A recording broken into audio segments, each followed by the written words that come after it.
welcome to Lynn's Recipes. Today I'm going to show you how to make cake pops. This is a real versatile dessert that you can serve at the holidays. You can decorate for any occasion like a baby shower, a wedding shower. Anytime you need something that's a little bit fancy that you want to take somewhere or serve at your house, this would be a good choice to do. I'm only going to show you the ingredients right now, and then I'll explain a little bit what I'm going to do, and we'll come back as we do the steps. To make these cake pops, these are ingredients that you'll need. You'll need a cake mix. Now you can use whatever cake mix that you want to use. The varieties are endless at the grocery store. This is a red velvet cake mix. You could probably also make a homemade cake and just use that, but we're going to go with this to demonstrate how to do these today. You're going to need a can of frosting, and I'm going to use the cream cheese frosting. Again, there's so many different kinds at the grocery store. The possibilities of combination for these are just endless. You'll need some popsicle sticks, and I got these at the craft store.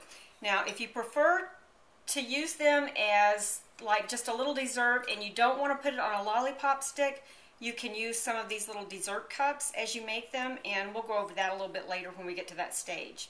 You'll also need some melting chocolate. I'm using white bark that you buy at the grocery store.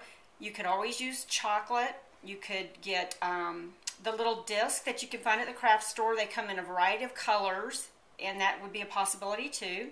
You'll also need some kind of decorations. After you've dipped these cake pops into your chocolate, you're going to want to decorate them. I'm going to use Christmas colors today, but you could use fall colors. You could use blues, pinks, whatever you can find that you might want to use for the occasion that you're making these. Now I'm going to go ahead and I'm going to make this cake up according to the package directions, and then after this cake is done and cooled, then we're going to come back and show you the next step to make the cake pops.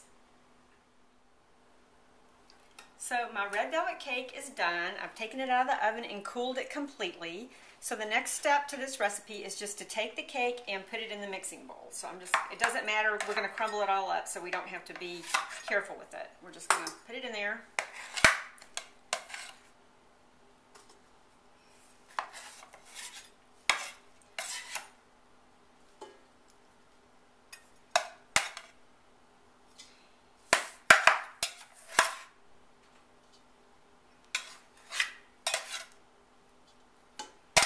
Little pieces.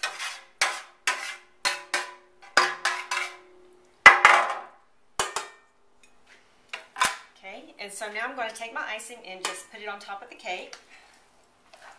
And it takes the whole entire thing. Now you can make homemade icing if you would like, but I'm just going to do it this way.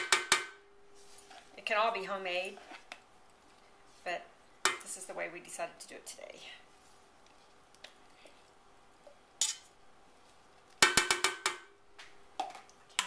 Take my paddle attachment,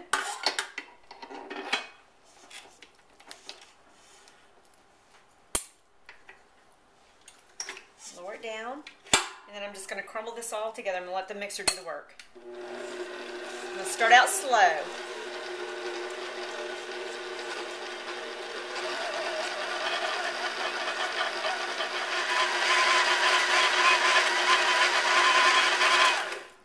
Okay. So this is all mixed together. I'll take my beater off, remove my bowl, and that's what it looks like. And so now what we'll do is we'll make little balls out of it. Okay, so now what we're going to do is form the little cake balls, and I have this little ice cream scoop that I'm going to use to try to make them all a uniform size. So let's get started.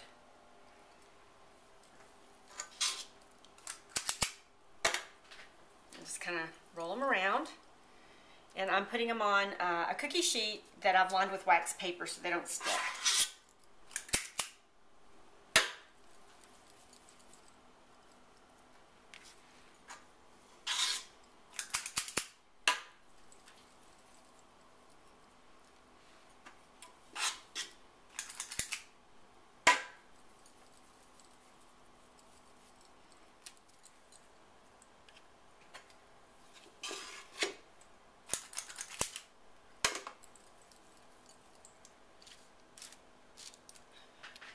Okay, so I have one of the cookie sheets filled. So what we're going to do now is put this in the refrigerator and let it get a little bit cold before we melt our chocolate to dip it in and cover it with white chocolate.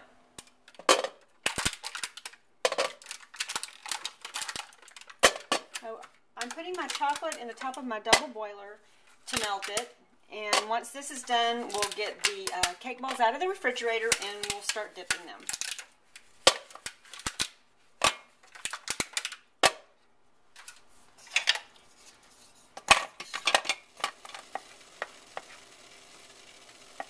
Okay, so our chocolate's all melted and smooth. So now what we're going to do is take it back over to the counter and start dipping the cake pops.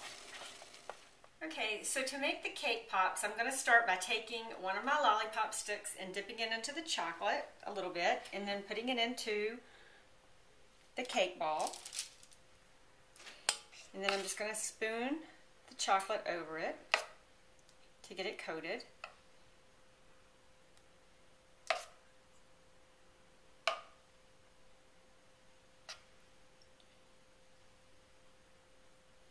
Twirl it around a little bit.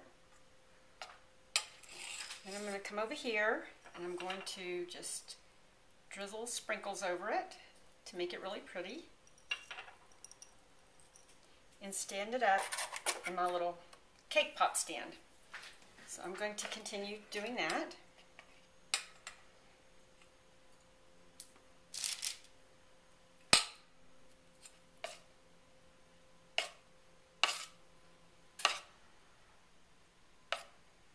Using the spoon just kind of helps get it coated really well. Make sure we have all parts of it covered in ice, or covered in the chocolate. This is where you can get creative too, as far as what kind of sprinkles or decorations you want to put on it. You just want to make sure you do it while they're still warm so that they stick.